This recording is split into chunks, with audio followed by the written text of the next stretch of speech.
اسلام آباد میں قیامت صغریٰ برپا ہو گئی، ماؤں کی گودیں اجڑ گئیں۔ پیمز اسپتال کی نرسری میں خوفناک آتش زدگی نے 14 نومولود بچوں کی زندگیوں کے چراغ گل کر دیے۔ جاں بحق ہونے والے معصوموں میں آسیہ نامی خاتون کے جڑواں بچے بھی شامل ہیں۔ صرف آصفہ نامی ماں کا بچہ خوش قسمتی سے زندہ بچایا جا سکا۔ والدین بچوں کو بچانے کے لیے چیختے رہے، چلاتے رہے، فریادیں کرتے رہے، شیشے توڑتے رہے، مگر جنہیں معصوم جانوں کو بچانے کے لیے سب سے آگے ہونا چاہیے تھا، وہ اپنی جانیں بچا کر پیچھے ہٹ گئے۔ لواحقین کے مطابق انتظامیہ نے مدد کرنے کے بجائے غمزدہ خاندانوں کو دھکے دیے اور نومولود بچے آگ کے رحم و کرم پر چھوڑ دیے گئے۔ ریسکیو کا انتظار کرنے کے بجائے شہریوں نے اپنی مدد آپ کے تحت شیشے توڑے اور بچوں کو نکالنے کی کوشش کی۔ پیمز اسپتال کی نرسری میں خوفناک آتش زدگی نے 14 نومولود بچوں کی زندگیوں کے چراغ گل کر دیے۔ جاں بحق ہونے والے معصوموں میں آسیہ نامی خاتون کے جڑواں بچے بھی شامل ہیں۔ صرف آصفہ نامی ماں کا بچہ خوش قسمتی سے زندہ بچایا جا سکا۔ والدین بچوں کو بچانے کے لیے چیختے رہے، چلاتے رہے، فریادیں کرتے رہے، شیشے توڑتے رہے، مگر جنہیں معصوم جانوں کو بچانے کے لیے سب سے آگے ہونا چاہیے تھا، وہ اپنی جانیں بچا کر پیچھے ہٹ گئے۔ لواحقین کے مطابق انتظامیہ نے مدد کرنے کے بجائے غمزدہ خاندانوں کو دھکے دیے اور نومولود بچے آگ کے رحم و کرم پر چھوڑ دیے گئے۔ ریسکیو کا انتظار کرنے کے بجائے شہریوں نے اپنی مدد آپ کے تحت شیشے توڑے اور بچوں کو نکالنے کی کوشش کی۔ سانحہ پر سانحہ پیمز اسپتال انتظامیہ نوزائیدہ بچوں کو آگ کے رحم و کرم پر چھوڑ کر اپنی جان بچانے کے لیے بھاگ نکلی۔ کسی نے بچوں کو ریسکیو کرنے کی کوشش نہ کی۔ والدین نے اپنی مدد آپ کے تحت بچوں کو بچانے کی کوشش کی۔ ریسکیو ٹیمیں بھی 2 گھنٹے بعد پہنچی۔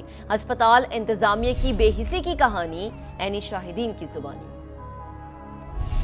سانحہ پیمز میں جاں بحق ایک نومولود کو راولپنڈی کے علاقے ڈھوک کالا خان میں سپرد خاک کر دیا گیا۔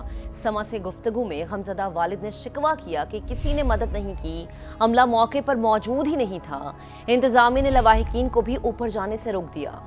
سانحہ پیمز وزیر اعظم میاں محمد شہباز شریف کا نوٹس، ہنگامی اجلاس بلا کر متعلقہ افسران کی سخت سرزنش، وفاقی سیکرٹری صحت کو عہدے سے ہٹا دیا، ذمہ داران کو بے نقاب کرنے کا حکم۔ سانحہ کا ذمہ دار کون، تعین اب تک نہیں ہو سکا، معاملہ کمیٹیاں بنانے اور پھر تحلیل کرنے تک محدود۔ اسلام آباد ضلعی انتظامیہ اور پیمز کی اپنی بنائی گئی کمیٹیاں تحلیل کر دی گئی ہیں۔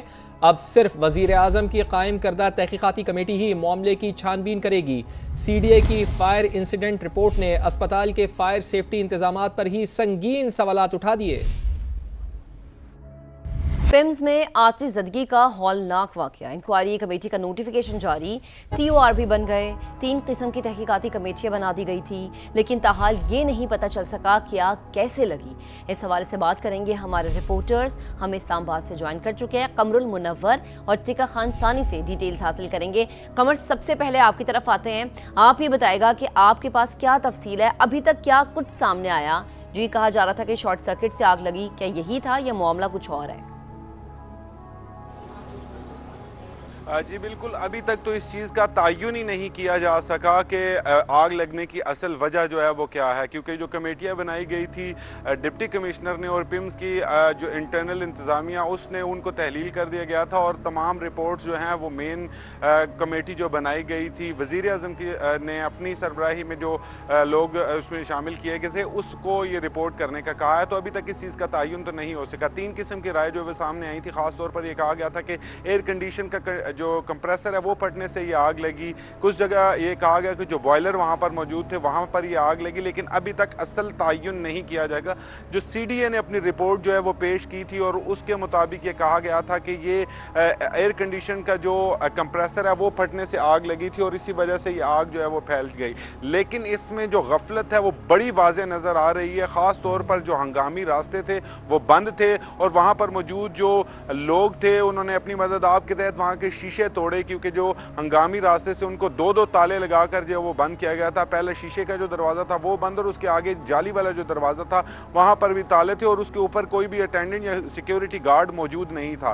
بتایا جا رہا ہے کہ یہ راستے اس وجہ سے بند کیے گئے تھے کہ یہاں بچوں کو جو ہے وہ اغوا کرنے کے واقعات ہوئے، اور اس کے بعد یہ ہنگامی راستے جو صرف بنائے اس لیے جاتے تھے کہ کوئی انٹورڈ سچویشن ہو، کوئی ہنگامی حالات ہو تو وہاں سے نکلا جا سکے، وہ راستے جو تھے وہ بند تھے، اور یہ راستے بند ہونے کی وجہ وجہ سے ہی دھواں جو تھا وہ، کیونکہ یہ سینٹرل ایئر کنڈیشن تھا سارا ایریا، اور اسی وجہ سے وہ دھواں کسی بھی جگہ سے باہر نہیں نکل سکا، جس کی وجہ سے ان 14 بچوں کی جو ہے ان میں سے 9 کی دم گھٹنے کے باعث جو ہے وہ ہلاکت ہوئی، اور باقی لوگ جو تھے، باقی بچے جو تھے، ان کے بارے میں بتایا گیا ہے کہ وہ جلسنے سے ان کی ہلاکت ہوئی۔ جو وہاں پر موجود سٹاف تھا، جب ہم صبح پہنچے تھے تو اس کے بعد یہاں پر موجود جو لوگ تھے انہوں نے بھی یہ بتایا کہ اپنی مدد آپ کے تحت ہی تمام انتظامات جو ہے وہ کیے گئے۔ اور جیسا کہ آپ بتا رہے ہیں کہ ہنگامی راستے یہاں پر بند تھے، 2 تالے ان کے اوپر لگائے گئے تھے، یقیناً یہ بھی ایک بہت بڑی غفلت ہے کہ کوئی وہاں پر کیوں موجود نہیں تھا۔ ٹکا خان ثانی بھی پیمز سے ہمارے ساتھ ہی موجود ہیں۔ ٹکا خان ثانی، آپ بتائیے گا تازہ ترین اطلاعات آپ کے پاس کیا ہیں؟ جی بالکل، اس وقت انکوائری جو ہے ابھی بھی انکوائری چل رہی ہے۔ ایگزیکٹو ڈائریکٹر پیمز جو ہیں وہ انکوائری کمیٹی کے سامنے موجود ہیں، اور اس میں جو ٹی او آرز بنائے گئے ہیں انکوائری کمیٹی کے، اس کے مطابق سب سے پہلے یہ دیکھا جائے گا کہ رسپانس ٹائم کیا تھا ریسکیو 1122 کا، اس کے ساتھ ساتھ فائر بریگیڈ کا اور پیمز کے اپنے عملے کا۔ جب آگ لگی تو کتنی وقت میں ٹیمیں پہنچی اور کیا ہنگامی مدد کی گئی۔ اس کے ساتھ ساتھ یہ بھی دیکھا جا رہا ہے کہ پیمز ہاسپٹل کے اندر فائر سیفٹی انفراسٹرکچر کیسا ہے، اس کے ساتھ ساتھ میت کیا لیے گئے، اور اس کا بھی جائزہ لیا جائے گا۔ 48 گھنٹے میں یہ کمیٹی جو ہے وہ اپنی رپورٹ پیش کرے گی، اور اس میں کچھ سفارشات بھی ساتھ ہوگی، چونکہ سیکرٹری اسٹیبلشمنٹ اور سابق سیکرٹری داخلہ اس پہ شریک ہیں۔ ہم منتظر ہیں 48 گھنٹے میں کیا رپورٹ سامنے آتی ہے۔ بہت بہت شکریہ آپ کا قمر المنور، آپ ہمارے ساتھ موجود تھے، اور ٹکا خان ثانی آپ کا بھی بہت شکریہ کہ آپ نے اپڈیٹ کیا۔ ذمہ دار کون؟ استعفے کے سوال پر مصطفیٰ کمال کا کمال جواب، بولے وزیر اعظم میرے باس ہیں، جو احکامات دیں گے مانوں گا، سب سے پہلے خود کو احتساب کے لیے پیش کرتا ہوں، اگر مجھے وزیر صحت بنے 2.5 سال ہو گئے ہیں تو ابھی گولی مار دیں، کوتاہی اور غفلت کے مرتکب کسی شخص کو نہیں چھوڑا جائے گا۔ یہ ثانیہ ہے، اسٹڈی ہو رہی ہے، انویسٹیگیٹ کر رہے ہیں، جو بھی ایکسپرٹ ہیں وہ بھی انویسٹیگیٹ کر رہے ہیں، کئی وہ ادارے انویسٹیگیٹ کر رہے ہیں، ایویڈنسز سارے باہر آئیں گے۔ جو بھی غلطی کا، کوتاہی کا مرتکب ہوگا اس کو نہیں چھوڑیں گے، کوئی بھی اسپیئر نہیں کیا جائے گا، اور سب سے پہلے میں نے خود کو احتساب کے لیے پیش کیا ہے۔ وزیر اعظم کے آگے میرا باس جو ہے وہ وزیر اعظم پاکستان ہے، تو اس کے آرڈر ہوں گے میں اتنی ہی بات کر سکتا ہوں، تو آپ کو پتہ چل جائے گا۔ وہ وزیر اعظم کا استحقاق ہے کسی کو بھی لگانا، کسی کو بھی سسپینڈ کرنا۔ اس وقت میرے پاس جو ہے وہ پوری کانکریٹ انفارمیشن نہیں ہے کہ کن بیسس کے اوپر ان کو جو ہے وہ سسپینڈ کیا۔ 2-2.5 سال اگر ہو گئے تو میرا جو ہے وہ مجھے ابھی چھوٹ کر دیجیے گا۔ میں یہ بتانا چاہ رہا ہوں کہ یہ نہیں بھی واقعہ ہو تو لوگوں کو یہاں پر پریشانیاں اس اسپتال میں ہیں۔ یہ 250 سے 300 OPDs کے لیے اسپتال بنا تھا، ابھی 9,500 لوگ آتے ہیں، 9,500۔ یہ صرف انفارمیشن ہے، یہ صرف آپ کو پروسپیکٹو کو صحیح۔ کون کہہ رہا ہے کہ یہاں پر سب چیزیں جو ہے وہ بالکل A1 کلاس ہے، آئیڈیل ہے؟ نہیں کہہ رہا نا، میں تو کبھی نہیں کہتا یہ والی بات۔ وفاقی وزیر مواصلات عبدالعلیم خان کا بچوں کی اموات پر اظہار افسوس، کہا دکھ اور افسوس کی گھڑی میں غمزدہ خاندانوں کے ساتھ ہیں، ایسے حالات سے بچاؤ کے لیے ہر جگہ پیشگی انتظامات ہونے چاہیے۔ بچوں کے جاں بحق ہونے کا سن کر دلی رنجیدگی ہوئی۔ وفاقی وزیر مواصلات عبدالعلیم خان نے متاثرہ خاندانوں سے اظہار تعزیت اور ورثاء کے لیے صبر جمیل کی دعا کی۔